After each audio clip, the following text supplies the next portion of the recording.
오늘 우리에게 주시는 하나님의 말씀은 잠언 9장 1절부터 18절 말씀입니다. 잠언서 9장 1절부터 18절 말씀입니다. 저희가 하나님의 말씀을 한 절씩 교독하신 후에 마지막 절은 다 함께 읽도록 하겠습니다. 지혜가 그의 집을 짓고 7 기둥을 다듬고 짐승을 잡으며 포도주를 혼합하여 상을 갖추고 자기의 여종을 보내어 성중 높은 곳에서 불러 이르기를 어리석은 자는 이리로 돌이키라. 또 지혜 없는 자에게 이르기를 너는 와서 내 식물을 먹으며 내 혼합한 포도주를 마시고 어리석음을 버리고 생명을 얻으라. 명철의 길을 행하라 하느니라. 거만한 자를 징계하는 자는 도리어 능욕을 받고 악인을 책망하는 자는 도리어 흠이 잡히느니라. 거만한 자를 책망하지 말라. 그가 너를 미워할까 두려우니라. 지혜 있는 자를 책망하라. 그가 너를 사랑하리라. 지혜 있는 자에게 교훈을 더하라. 그가 더욱 지혜로워질 것이요 의로운 사람을 가르치라. 그의 학식이 더하리라. 여호와를 경외하는 것이 지혜의 근본이요 거룩하신 자를 아는 것이 명철이니라. 나 지혜로 말미암아 내 날이 많아질 것이요 내 생명의 해가 내게 더하리라. 네가 만일 지혜로우면 그 지혜가 네게 유익할 것이나 네가 만일 거만하면 너 홀로 해를 당하리라. 미련한 여인이 떠들며 어리석어서 아무것도 알지 못하고 자기 집 문에 앉으며 성읍 높은 곳에 있는 자리에 앉아서 자기 길을 바로 가는 행인들을 불러 이르되 어리석은 자는 이리로 돌이키라. 또 지혜 없는 자에게 이르기를 도둑질한 물이 달고 몰래 먹는 떡이 맛이 있다 하는도다. 오직 그 어리석은 자는 죽은 자들이 거기 있는 것과 그의 객들이 스올 깊은 곳에 있는 것을 알지 못하느니라. 아멘. 요즘에 잔치라는 말이 굉장히 어색한 것 같습니다. 이 명절에도 그렇고 또한 이제 결혼식이라는 문화도 그렇고 지난 주일에 이제 청소년부에서 달란트 잔치라는 것을 이제 하였는데 우리 친구들이 이제 그런 얘기를 했어요. 너 선물 뭐 받고 싶어? 뭐 이게 달란트 잔치 때 받고 싶은 거 있니? 라고 이렇게 얘기했을 때 친구들이 10명 중 8명은 그렇게 대답했습니다. 그냥 문상만 주세요. 라고 하는 말이 떠오르면서 이 잔치라는 말이 이제 무엇인지 그냥 곰곰이 돌아보게 되었습니다. 그냥 달란트 잔치가 그냥 잔치가 아니라 문상 받는 시간이구나라는 것을 변질내 버린 것은 아닐까라는 그런 이제 생각을 해보게 되었던 것 같습니다. 이제 그런 것들을 이제 생각해 보면서 이제 시대가 이제 개인주의라는 것으로 바뀐 것도 있고 또한 가족들이 모이는 행사도 줄여 나가고 있는 것도 있는 것 같고 이 잔치라는 것이 기쁜 일이 생겨서 사람들과 함께 모여 대가 없이 기뻐하고 베풀고 나누고 싶어하는 그런 의미인 것으로 아는데 이제 그런 일들을 행하는 것이 참 어려운 시대인 것 같습니다. 대가 없이 기뻐하고 또한 베풀고 나눈다라는 그런 자체가 사라지고 있는 것 같기도 합니다. 초대하는 것도 우리 집에 초대하는 것도 부담스럽고 또한 상대방의 집에 내가 초대받는 것도 부담을 느끼는 이 시대에 이 잔치와 초청이라는 개념이 무엇인지 돌아보게 되는 것 같습니다. 하나님께서는 결국 우리를 천국 잔치에 초청하실 것인데 우리가 그 잔치를 굉장히 어색해하는 그 모습이 저는 그냥 상상하게 되었던 것 같습니다. 이제 그런 이제 잔치라는 것을 묵상하게 된 이유가 이제 오늘 본문에는 이제 두 여인이 등장을 해요. 음녀, 이제 어리석은 미련한 여인과 또한 지혜라는 그 여인이 이제 어리석은 자의 마음을 차지하고자 벌이는 경쟁의 구도를 오늘 본문에서 보여주고 있습니다. 이 경쟁이라고 쓴 표현을 이유는 두 사람이 이제 앞다투어서 베푸는 잔치라는 그림이 오늘 제시되고 있고 이 지혜라는 여인이 고결한 여성 후견인으로 또한 음녀 이제 미련한 여인은 기만적인 여주인으로 등장하고 있는 모습을 볼 수 있습니다. 이 두 사람은 두 가지 현실을 대변해줘요.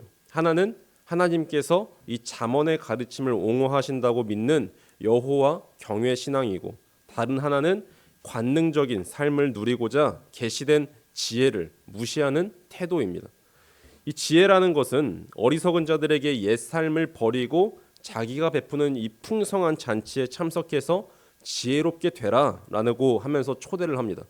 그러나 이 음녀, 이 미련한 여인은 어리석은 자들에게 너희의 길에서 벗어나 자기가 베푸는 방탕하고 방종한 잔치에 참여해 즐기라고 유혹합니다. 이 두 여인의 초대는 1절부터 6절과 13절부터 18절에서 거의 동일한 구조로 이루어져 있습니다. 만찬을 준비하고 초대하여 음식들을 제공해요. 먼저 1절부터 6절을 살펴보면 이 지혜라는 여인은 큰 집을 짓고 음식을 풍성하게 준비하며 공개적으로 초청해서 사람들을 돌이켜 그의 잔치자리에 와서 먹으라라고 부릅니다. 1절에서 나오는 것처럼 이 집을 짓는다라는 뜻은 이 미련한 여인, 이 음녀의 게으름과 명백하게 대조되는 모습을 보여줍니다. 왜냐하면 14절에서 이 미련한 여인은 그냥 자기 집 문 앞에 앉아 있을 뿐이기 때문에 그렇습니다. 근데 지혜라는 여인은 어떻게 합니까? 집을 짓고 있어요. 그리고 이 7기둥으로 집을 짓는다라고 하는데 이 7기둥 아시다시피 7은 이 성경에서 신성한 완전을 뜻합니다. 지혜 여인이 짓는 그 집에는 돌이키는 사람을 모두 수용할 만한 방이 있다라는 그 뜻으로 해석할 수 있습니다. 게다가 그 집에는 고기와 포도주가 준비되어 있습니다. 고기와 포도주는 그 당시의 완벽한 음식으로서 음녀의 물과 떡과 달리 힘과 기쁨을 주는 이 솔로몬의 가르침이 지닌 영적 실제들을 즐기는 일을 가리킵니다. 고기와 포도주가 물과 떡이 대조되고 있고요. 또한 이 집을 짓는다는 것과 그냥 음녀가 그냥 자기 집 문 앞에 앉아 있는 것과 이 대조되는 모습을 볼 수 있는 것이죠. 그런 곳으로 이제 지혜는 어리석은 자를 초대합니다. 와서 내 식물과 포도주를 마시라라고 합니다. 지혜가 베푸는 이 잔치가 값이 없기는 해도 모두가 이제 응답할 수 있기는 해도 이 여호와를 경외하는 데에 있어서는 생명 전체를 대가로 치러야 합니다. 그 이유는 음식은 육체적인 생명을 주고 지혜로운 가르침, 이 지혜라는 것은 영적인 생명을 주기 때문에 그렇죠. 너희가 생명처럼 여기는 그 어리석음을 버리고 돌이켜 나에게 오라라고 말씀하고 있는 것입니다. 진짜 생명을 얻으라라고 초대하고 있는 것입니다. 그래서 너희는 명철의 길을 행하라라고 하나님께서는 말씀하십니다. 돌이키는 자는 생명의 길 위에 있으며 그 길을 굳건히 지켜야 한다라는 그런 의미이죠. 주님이 가신 그 길을 가는 이 나그네인 우리는 누구도 가만히 서 있을 수 없습니다. 나그네는 여행을 계속해야 되죠. 그리고 게다가 길을 잃으면 자기 생명을 잃어버리는 것이기 때문에 계속 길을 찾고 그 길을 따라가야 합니다. 이 미련한 여인을 따라가면 정말 말 그대로 미련해집니다. 그런데 이 어리석은 자들은 모릅니다. 분별하지 못해요. 왜냐하면 이 미련한 여인은 지혜 여인의 거의 흉내낸 말로 초청하고 있기 때문에 그렇습니다. 16절 말씀입니다. 어리석은 자는 이리로 돌이키라 또 지혜 없는 자에게 이르기를. 저는 이 말씀을 보면서 굉장히 무섭다라는 것을 느꼈습니다. 지혜의 4절 말씀을 그대로 읊고 있어요. 여기서 길을 찾아 헤매는 자들이 그들의 길을 돌이킬 것인가 말 것인가를 스스로 결단하도록 도전받습니다. 아시다시피 사람은 이 유혹에 어떻게 대응하느냐로 자기의 정체성을 증명하기 때문에 그렇습니다. 이 음료는 17절에서 방점을 찍습니다. 반쪽 진실을 제시해요. 부정한 성은 포도주처럼 달콤하다라는 것입니다. 말하지 않고 남겨놓은 진실은 그 일이 혐오스러운 것에 불과하다는 점입니다. 성적 즐거움을 가리키는 이 불완전한 은유인 이 물을 도둑질한이라는 그런 말로 꾸며서 도둑질한 물이라는 그런 말로 꾸며서 그 즐거움을 정당한 권리자인 배우자에게서 탈취했다라는 사실을 강조해요. 그리고 그 물은 다 굉장히 달아서 죄의 즐거움으로 희생자를 유혹하지만 사탄처럼 죄가 죽음으로 연결된다라는 사실은 부인하고 있습니다. 이 떡이라는 이 비유도 성적 희열을 가리키는 불완전한 은유입니다. 몰래 먹는 떡이라는 그런 걸로 이제 꾸미면서 도둑이 남몰래 훔치듯이 가늠한 자도 자기의 도둑질을 감추는 모습을 보여주고 있습니다. 죄에 중독된 입맛에는 가늠이 맛이 있습니다. 그래서 미련한 여인입니다. 죄에 중독된 여인이죠. 그렇게 함께 가자라고 돌이키라라고 이야기합니다. 그러나 그 길은 18절에서 말씀하는 것과 같이 미련한 자에게 초청받은 그 삶은 스올 깊은 곳에 시체들이 널려있는 장면이라는 것을 우리에게 보여주고 있습니다. 미련한 자의 치명적인 약점을 오늘 말씀에서 폭로해요. 무엇입니까? 마지막 9절 18절 마지막 말에서 나옵니다. 알지 못하느니라 라고 폭로합니다.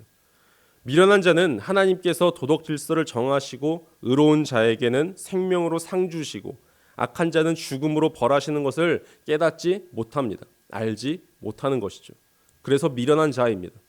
지혜를 무시하고 받아들이지 않으며 거만하게 거부하기에 미련한 자입니다. 오늘 이렇게 두 초청이 나왔습니다. 동일하게요. 이리로 돌이키라라고 우리를 초청하고 있습니다. 우리는 그 초청에 응답해야 해요. 어느 초청에 응답하실 예정이십니까? 지혜의 초청에 응답하여 생명의 길, 명철의 길을 가실 것인지요? 아니면 미련한 자, 미련한 그 여인의 초청에 응답하여 죽음의 길로 가실 것인지요? 하나님은 오늘 말씀하십니다. 10절 말씀입니다. 여호와를 경외하는 것이 지혜의 근본이요 거룩하신 자를 아는 것이 명철이니라. 아멘. 우리는 오늘 미련하지 않게 어리석지 않게 살기를 원해야 합니다. 진짜 지혜가 무엇이고 진짜 명철이 무엇인지 오늘 명백하게 하나님께서는 말씀하셨습니다. 이 초청의 말씀에 반응하여 이 말씀을 신뢰하며 지혜롭게 하나님을 경외하며 살아가시는 하루 되시기를 간절히 축원합니다. 기도하시겠습니다.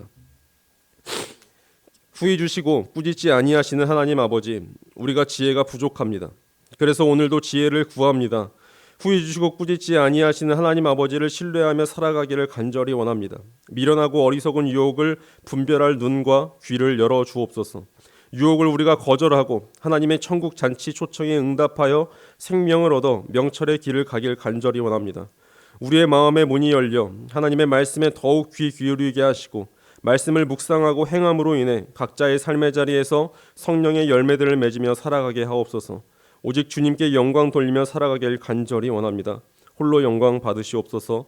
우리를 죽기까지 사랑하신 주 예수 그리스도의 이름으로 기도드립니다. 아멘.